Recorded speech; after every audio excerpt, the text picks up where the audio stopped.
नहीं आ सकती। परमात्मा फिर कहते हैं गरीबदास साहिब जी, काल जो पीसे पीस ना, ये जोरा है पनिहार, ये दो असल मजदूर हैं मेरे सतगुरु के दरबार। ये काल तक कहते हैं मेरे कबीर परमात्मा की चक्की पीसता है और ये मौत उसका पानी भरती है। ये दो असल मजदूर हैं मेरे सतगुरु के दरबार। यानी परमात्मा की समर्थता को गरीबदास साहिब जी ने कलम तोड़ प्रकट किया है, कबीर परमेश्वर की समर्थता को आंखों देख के।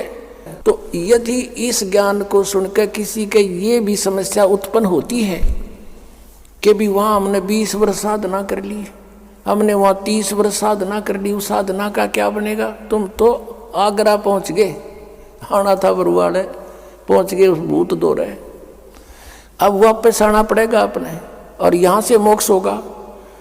और इस परमात्मा के सच्चे मंत्र को और अधिकारी संत से लेकर नाम लेते भी अगर आपकी मृत्यु हो जाती है, मान ले कि ऐसी स्थिति के भी यहाँ मरीज आते हैं, हमारे भक्त कह सुनकर लाते हैं, लेकिन उनका विश्वास नहीं होता, नहीं तो परमात्मा बिल्कुल नहीं मरण दे, गारंटी देता है दास। लेकिन जितना विश्वास चाहिए, जिस आधार से परमात्मा हमें कुछ राहत दे, वो बहुत दिनों में बनता है, क्योंकि हम दूध के जले हुए हैं। हम उन नकली संतों के पास लुट पिट चुके हैं और सतान असली पर आने पर विश्वास नहीं होता। जैसे एक बाजार में और 9 नकली दुकान हो, धोखे कर रहे हो, और 10वीं के ऊपर कोई व्यक्ति जाता है तो उसके दिमाग में वह साइकोलॉजी रहती है कि ये भी माल डुप्लीकेट पाओगा, चाहे कति ओरिजिनल दर